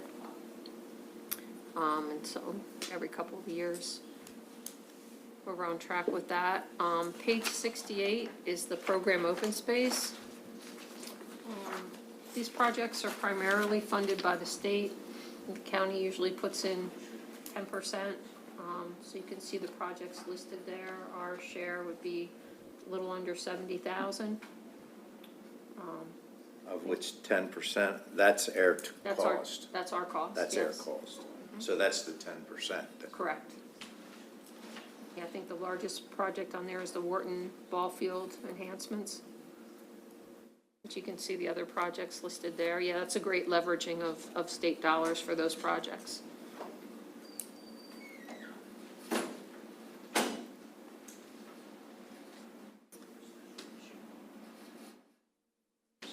More projects to keep Dan busy. Yes. More projects to keep Dan busy. Yeah. Okay, The POS projects.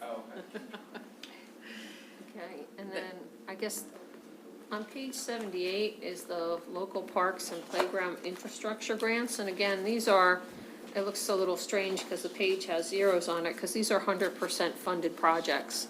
Where, So, what page we on? 78. 78. So there's the Wharton facility enhancements, the Millington tennis courts and parking lot, the Betterton boardwalk and benches, and the Wharton rehabilitation, the restroom replacement and the dugouts. Those are all gonna be 100% funded if the grants are awarded. So you can see the project costs there, but there's really no county dollars in it. And that project has come to a conclusion. This was the money that the state gave the county $1 million 2 years in a row. And we accepted applications from each of the municipalities as well as projects that we envisioned coming from the county. They were all ranked and funded accordingly. That money there is nothing on the horizon that will happen again in the near future. Okay, and then the next area would be on page 82. Which is the request from the Kent County Public Schools. We'll have to recognize Board Member Frank Rhodes in the audience. We're talking about the school system now. How you doing? Good to have you. That's what I want to hear. So, the only project that the school is requesting is for the Kent County Middle School. And I believe this would, in FY '25, you can see the cost out there now for what was in the capital improvement plan that was submitted to the state is a $45 million project. So I think there's been some, talk about whether we do a replacement or a renovation. Those figures could probably move around, but that's what was submitted in the CIP plan to the state. FY '25 has the design and architect of $1,750,000. And that bill did not move to give us additional funding in Annapolis. So that's, at least for this year, not an option. That didn't go far. No. So this $1,750,000 is for renovations, or was I that assume part that's of? the design. I think it's the design The phase. I design. don't think there's any construction in there. Right. I don't think there is either. That was for the design of what? A new middle school. A new middle school, but because that's probably off the charts, right, at least because that building go through, then there's gonna probably have to be some So repairs or upgrades to the middle school? Have they I don't know Have if they they would talked request about that at that. all? I mean, we can reach out for options, Frank, have you had conversations about anything dealing with the middle school, the one that's in place now? The only thing that I heard was that if we try to renovate, it's gonna be awfully expensive, and is it worth doing? Nice to get the money to build it. Okay. So you don't have any repairs lined up or anything? Neither project renovate or replace, move forward in FY '25. You're not aware of a specific request for FY '25 for Band-Aids? No. They just wanna leave it as is, so I'm gonna lay low on that question. Got it. if you want me to reach out, I can. Well, that would be a good idea. I mean, if there's things that they think, well, I guess the discussions, She's we gonna probably she's coming need in to on wait the- and hear, and talk to Dr. Couch and them, all of them in person, and find out, you know, based on where that bill went as far as the new school, where we go from here, and what's their ideas, what expectations, and we'll go from there. Okay, on page 84, we have a request from Chesapeake College. They want to, there's a technical build design for the Queen Anne's building. So they're asking for $247,000, and again, those are just the beginning costs. There's That And I don't- probably has changed as well. I was getting ready to say, that funding has It been, was not approved. Right. by the state level. okay, so yeah, we may Which get is a little updated. bit amazing to me, that all we're hearing about is education, and then here's a place that you can go take a course there with a trade school they're running, and come out of there and go make yourself $40 or $50 or $60,000 a year, and they slash that funding by, wasn't it 10%?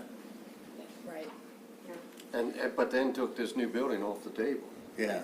And I would take it one step further and say, with the Kerwin bill, the blueprint funding, there's such an emphasis on CTE programs, and this is our multi-county CTE program that's offered in addition to what the schools offer. That's a So- tremendous loss, I think, to the county, or to the whole Eastern Shore.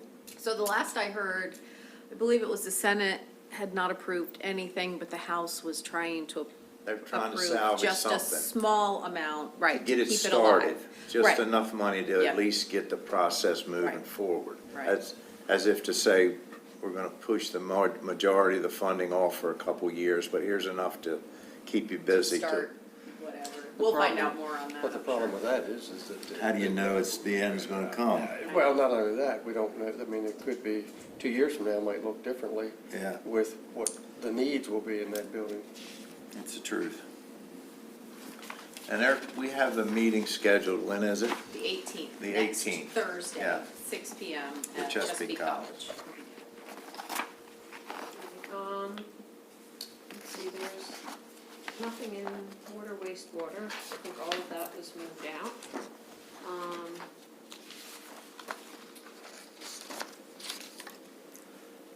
So let's see, on page 87,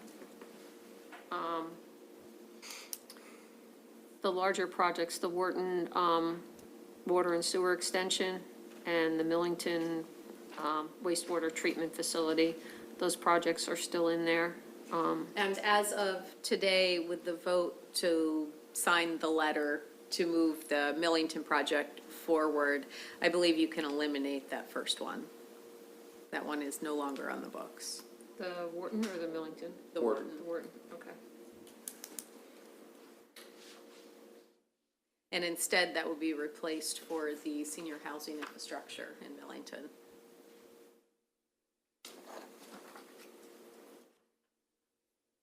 Okay, I'll make that change. Okay, and then Bayside Landing. There it Last but is. not least, on page 88. So there's a pool pump in there for the pool out there. And then the larger project is the pier and bulkhead replacement, and our share of that cost is $611,000.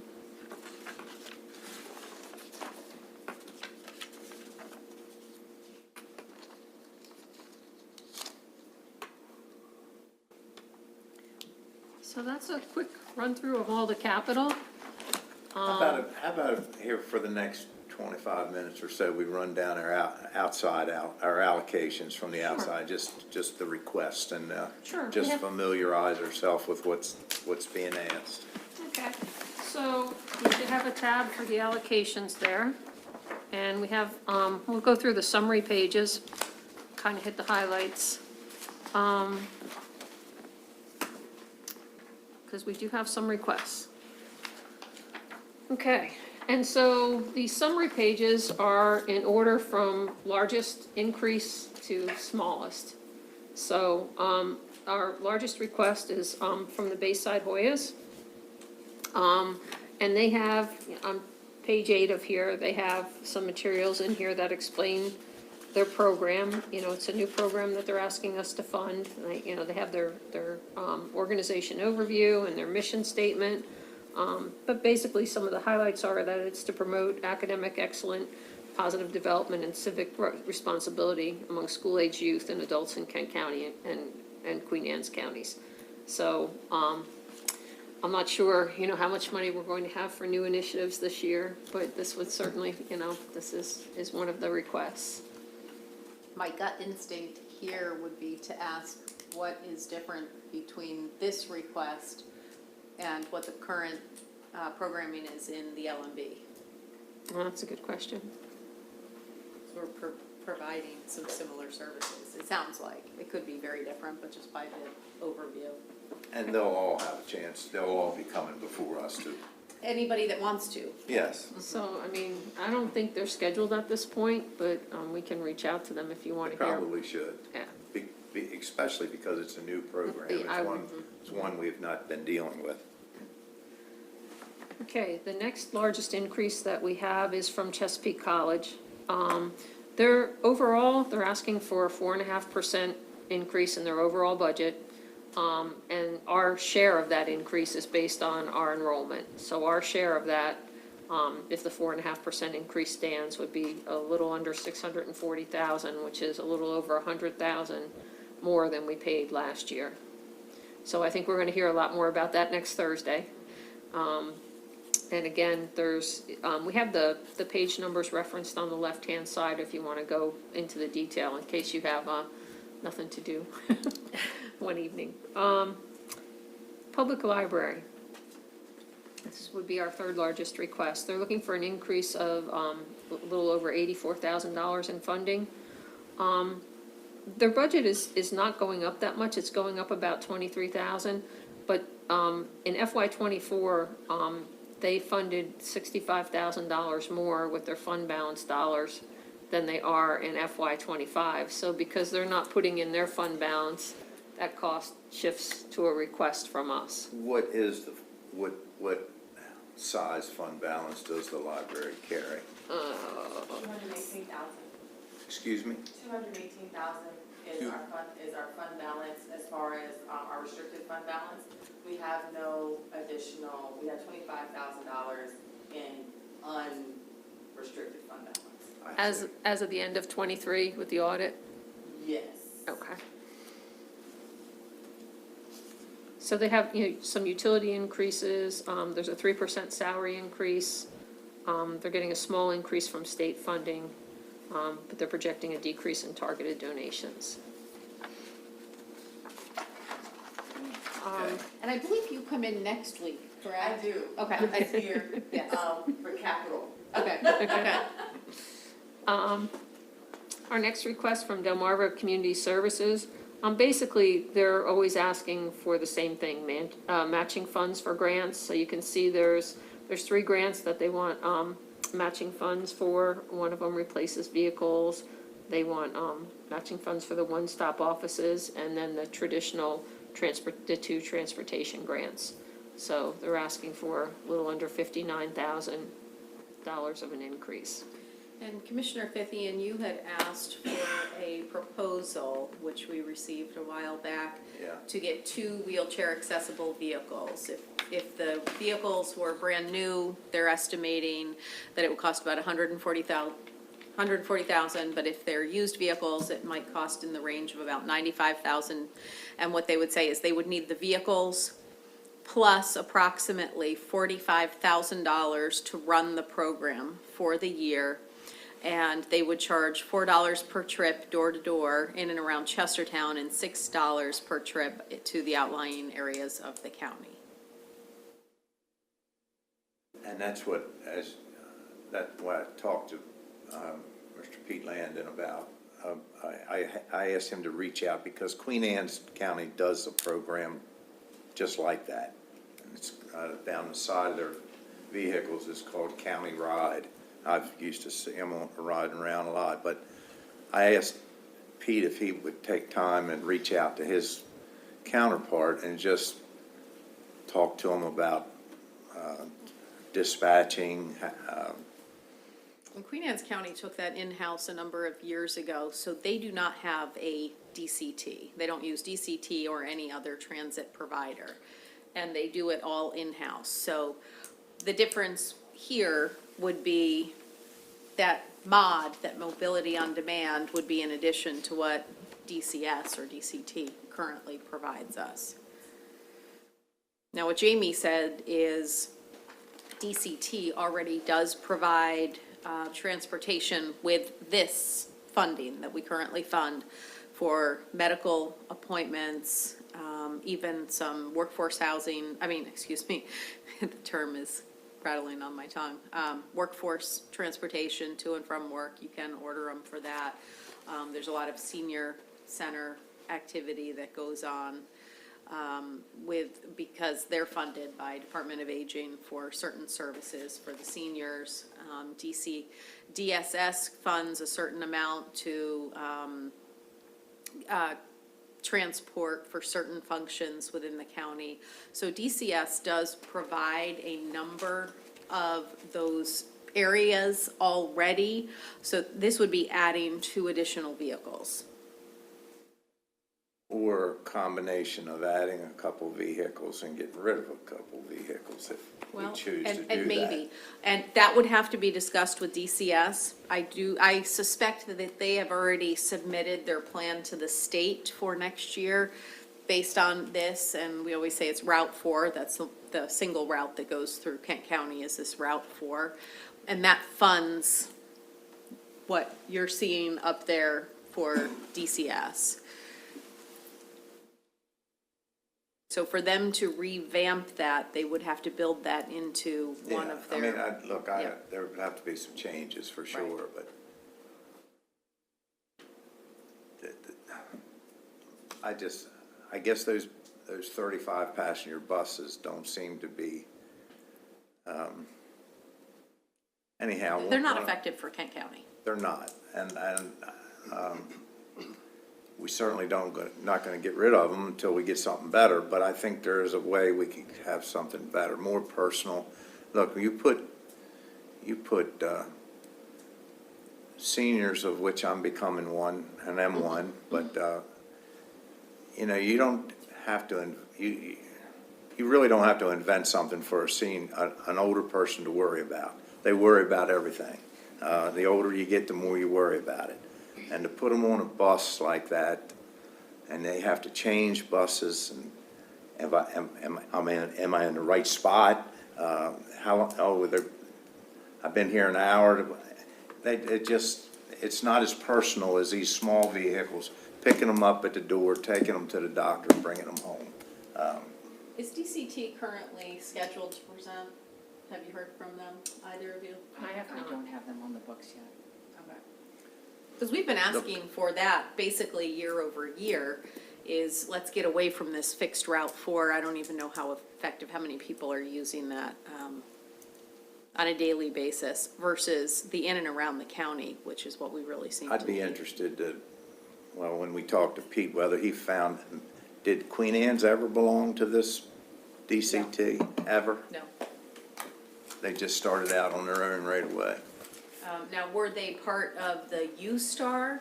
Maybe, I don't know the answer to that. So that's who we used prior to DCT. And that was primarily through Upper Shore Aging. And then when they stopped that, that's when DCS stepped in as DCT Delmarva Community Transit, and started providing those fixed routes. I'm just convinced that, well, starting out with 2 or 3 of these vehicles, and if you had to end up being up to 4 or 5, whatever, would be much more effective than, I see 6 of those DCT, or there's 35 passenger buses sitting down to county roads is where they park them, and I don't know. It's something to think about, and we'll keep taking a look at it, I think. Years ago, we had a TDP, Transportation Development Plan, that had been done, which is a requirement of the state, and this was either a tri-county or a quad-county. Dorchester falls outside of our tri-county agreement, but they also have DCT, so technically there are 4 of us counties that use them. And if something was listed in the plan for any one of those given counties, then we can, or DCT on our behalf, can request funding for a portion of whatever those services are. And we were sure to make sure that those types of things were included for Kent County so that we could move forward with changes in the future. Mobility on demand being primarily. Sometime during our budget process, we'll have a little discussion. We'll have Pete come in and tell us what he's learned, what you've learned. We'll put it all together. Maybe we have to invite Santa Grande here to that meeting. Well, he has officially stepped down. I believe he's retired now. And Keith Atkins is the acting executive director at this point. And we've been working with Keith in this capacity. Santa Grande is no longer associated with that. He retired. Then we need to have that meeting. We need to have that discussion. Because I'm convinced, I don't know about my colleagues, I'm convinced that we could serve the public, a little group of smaller vehicles being real personal would be much, would be more effective for us, for the whole county. I mean, and just taking the Chestertown area where you have the majority of the largest population, you can run a lot of people to the doctor's offices or pharmacies or to work in a day with a little vehicle at different times. And I think we can do a better job than what's being done. And we have a lot of seniors that depend on it. I don't think as many of the seniors use it because it's not as efficient. It's not as personal. You have to make You a have to reservation, so many hours. Drop ahead. them I think it's off on a 48 street corner and hours. they're waiting for another bus. Well, if you want to In give, 90-degree weather. if you want to give a senior something to worry about, just, I've got a father-in-law that he, you know, no disrespect, I love him to death, but they can invent things to worry about. And when you put them on a bus like that, dropping them off and they got to wait and all that, you've multiplied that by about 4.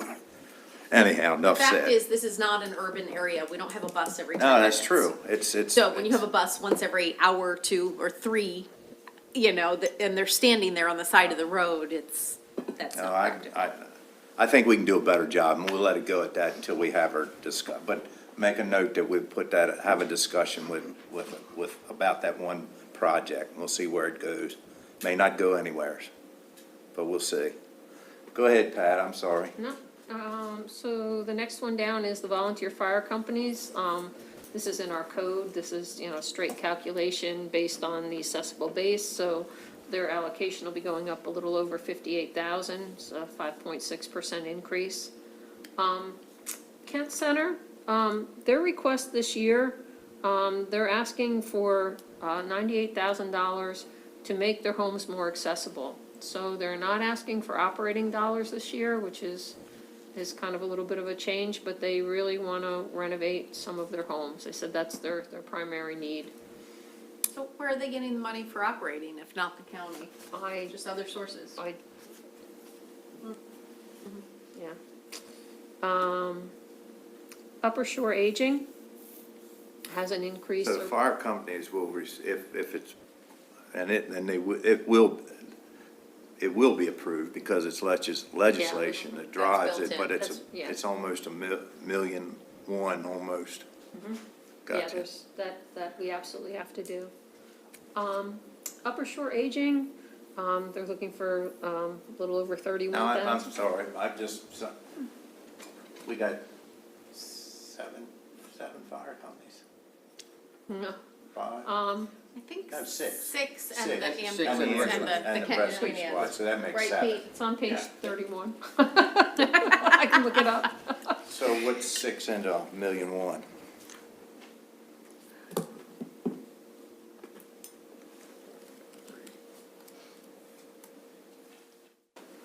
It's almost 200,000, I mean, 175,000 probably, 183. 183,000. Thanks.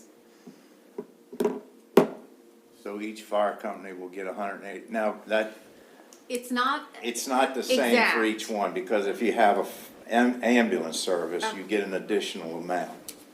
and it's my understanding that the fire chiefs came up with the formula years and years and years and years ago, and set the stage. Chestertown gets a smidgen more than the others, and then the ambulance. So, and actually, let's see, it's on page 31, but I can put it up here for you. They don't get it all, Ronnie, because we pay some of their bills directly. So, this Well, we is, pay for their LEOPS, right? right, so up on the screen, oh, that's LoSAP. small. LoSAP, I'm Um, sorry. Yeah, and that doesn't even come out of the allocation, but we pay for radio maintenance, we pay for their workers' comp, we pay for the EMS council, we pay for repairs and maintenance on radios. So while the allocation is $1,086,000, the fire companies are actually gonna get distributed $951,000. Because part of the allocation, we pay for things directly for them, and the rest of it goes to them. Right. So, and that 951 is distributed in different percentages, so I can get that schedule for you if you want to see I would it. just be curious, Yeah. the last time I had the number in my head, or really paid attention to it, the fire companies each got about, and this has been a while ago, so I know it's going up, but they got about $100,000, and then if they had an ambulance, they got another 25 or something. But I was just curious how far that's come. I'll get the schedule for you. Okay. I'll have it next time. Okay, so going back to the overview. We were at Upper Shore Aging. Okay, Upper Shore Aging, a little over 31,000, and the majority of the request is for a 4% increase in salaries and benefits. Well, that's good of them. Upper Shore Aging was the one department last year, if my memory serves me, that they got a little extra than some of the others, because they had some real concern. And this year, it's pretty modest again. Right. I think percentages is a lot. Yeah, I'm looking at that. I think that was a now. cut and paste. Yeah, it's probably from the one down below it. I was circling it as you were speaking. WCTR Radio, they have requested monies from us in the past. However, we have not funded them. And this one is basically it's mostly equipment and some services. They want to expand, the scope of their services throughout the county. So that's mostly equipment. The Humane Society is looking for just under 8% more. And again, they're just pointing to increased cost of salaries, shelter services, and maintaining the facility, so it's just. Certainly shouldn't be repairs, or, because they got a beautiful I hope facility. not. It is absolutely gorgeous. It is gorgeous. If I die and come back, I want to come back as a Kent County animal, a dog or a cat, because they got a beautiful facility. They've I've done heard an amazing doctors job. I've heard doctors, in fact, I've talked to a couple doctors that said they'd love to have a room like that. They have the Humane whole surgical Society. suite. Oh, it's beautiful. Absolutely, it's wonderful. It is, and they do great work. That's a great tribute to Kent County. Next one is the Greater Rock Hall Business Association. This is a new request, and it's for a pilot transportation program. I'm not sure if they're coming in to speak with us. I don't know if they are or not, but what this is last year, I believe it was 15,000 that we funded to Delmarva Craft for the shuttle. Rock Hall, Tolchester, and occasionally into Chestertown. They're asking for 20K this year, but Delmarva Craft has retired its shuttle title. And DCT was offered this and they declined. And they cited that it's just too hard to keep bus drivers and blah, blah, blah. They used to have a trolley, and it used to do very well. That's all just very good. Okay, Upper Shore Regional Council, their usual allocation is 12,000, and they're asking for 30,000 for the micro ag, grant program. So that's an increase of 15,000 over last year. Soil conservation, they were in today speaking to you about what makes up that 11,009. Horizons of Kent and Queen Anne's, they're looking for help with transportation, I think mostly for gasoline costs, for a program that they want to run this summer, and I guess they can't run the program without transporting the kids to the school. So this is to help with the cost to transport the kids to the school for the program. I'd like to know a little more about that program. Okay. Do they have it in here? In this? On page 57 is their, like, you Okay, can see all the page We numbers don't have, there. I'll read, I ain't gonna read it now, but I was just curious what that's all about. Yeah, in this book is every organization's request is in I here, and the gotcha. page numbers are there, so you can Yeah. certainly. St. Martin's Ministries, I think you're all familiar with. For sure. Yeah, they mostly address homelessness and food insecurity, so they're looking for an additional $9,300. Mosquito control, kind of is what it is. This is the state plan for next year. As wet as it's been, they'll be busy this summer. Definitely That's will mosquito be. control. The extension office, they have a little over a 5% increase. It's mostly salary related. They're anticipate doing a 3% COLA and a 2.5% merit increase. So that's mostly what contributes to that. Social.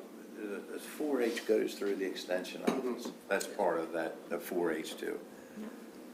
They do a great job. I tell you, Beth she'll be missed if she ever decides to retire. Social services, we have a little over $4,000 for their summer SNAP program, and I believe that's already been approved, so we have that built in here. That expands the program to more than just the pilot area of the last couple of years. The small development business center is looking for $2,000. It's mostly for, again, salary increases and as matches to state programs. Kent Cultural Alliance was in speaking today about their request for $15,000. Home Ports is another new request. Basically, they're asking for this, I guess, to supplement the director's salary. So just keep the organization going. And again, on page 90, you can read about that. Museums of Kent County has a small request in here, and you can kind of see the breakdown there of where they're going to spend their money. And the CASA group has a really small increase in here of $20. So after that, if you look down the list here, you can kind of see all of the organizations that are requesting flat funding. So, I mean, the payment in lieu of taxes, that's legislated and stays the same. The Department of Assessment and Taxation right now, unless something happened in the legislature that we're not aware of, I think that is the same. Kent County Learning Center, the Forestry Board, Community Mediation, Maryland Department of Health and Mental Hygiene, and Stories of the Chesapeake. On the next page, we do have a request from Shock Trauma, and it's on page 118, but they do not ask for a specific dollar amount. So I think they've sent this request in before, so I'm not quite sure. They'll take anything we give. Pretty much. So it's in here at a zero. Certainly at a reputable organization, and we couldn't live without them, but. And their letter's on page 118, but they really do, and this is the second year they've sent it, but they don't request a specific I amount. think last year they did. I have to go back and check. I think it was a very modest, it was like $10,000 or It could've something. been. I It think could've they asked for last year. This year, they're just saying, Please. please. Yeah. Mid-Shore Regional Council and the Watermen's Associations are at the same levels. We have two agencies, not applying for funding, that's Imagination Library and Delmarva Craft. We talked about that. And the town of Galena, we had that one-time 20,000 in there for the shared path. What was it for, the pathway? The path. Yeah, The walkway. that Mayor Carroll was referencing earlier. And then the last one is the Health Department. So, the Health Department is a straightforward funding calculation of what our share is. Whatever the state funding is, it's 69%, or 69.3639 to be exact. And then they back into what our share is. So our share this year is $1,126,806. So it's actually going down a little bit from FY '24, and that decrease in funding just kind of says how they're moving it around. And the largest piece of it is that we don't have funding for 4 environmental health specialists in here this year. The other thing that you don't really see here, but wanted just to make mention of, is that the Health Department is funding several county initiatives or helping fund with those, and you can see those listed there. The rent, the mosquito control, and the prime care medical out at the detention center. So those items show as revenue in our general fund from the Health Department.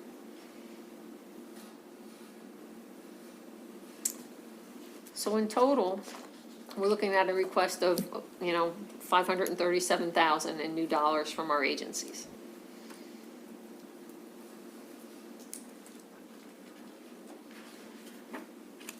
Okay. So I'm not sure, if you want any more information, or if you want to talk in depth about any of those requests anymore. It gives us an idea, and I mean, we're not, obviously not done, but it's good to refresh our memory with what we got going on.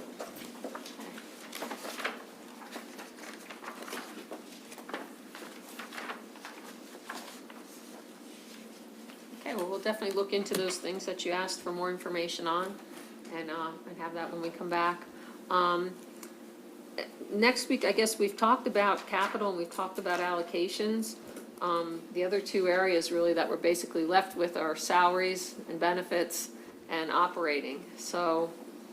Salaries, benefits, and operating. Yeah, so I'm not sure if that's, Well, it really doesn't, I tell you what my idea is, I like the idea, we talk about this budget and we look at it all. I don't want to start making any cuts until John's back here with us. so we can do an So overview of the. we could continue to review for another week or two. And I want all three of us here when we start getting the red pencils out. Okay, great, so we can look at the salary, requests next week, and we can look at the operating to see what's included in there. Because the salaries, I think we're gonna go into a little depth as far as, I'd like to see what's out there. I mean, So we have 8 new position requests. I do know there's still a few disgruntles out there because of what we done And there some are, time ago, and I just like to look at all of it. and there are a few that are promotion / increase of salary types of requests. Yes, So I guess we would need a closed session for some of that, right? Some, okay. Right. So we can have that, we Have can go over that next Mr. week. Miller's, HR here as well, and we'd go, that'd be a good place to talk about next week. Okay, You okay, Al? Yes, sir. okay. All right, well, we'll have that for next week then. Okay. Then, Yes, I certainly appreciate your having given Chestertown ample time to present. I will say that I had hoped to have a discussion on this. This is what the legislature envisioned with this tax set-off provision. And taxpayer money, your constituents' taxpayer money for Galena, Rock Hall, and Chestertown funded this study. And I do hope that you'll take time to read it and to raise questions or comments. You may agree, may disagree, but we never intended this was something we'd throw against the wall and that was the end of it. We've anticipated a discussion. We would love to have your feedback, and I've appreciated your time. thank you. You will certainly hear from us. Great, thank you. Thank you. All right, you want to adjourn for the day? Okay. Need a motion? Nope, don't need a motion. Oh, we don't need a We'll motion. just adjourn. Ah, okay. Do we need a motion for the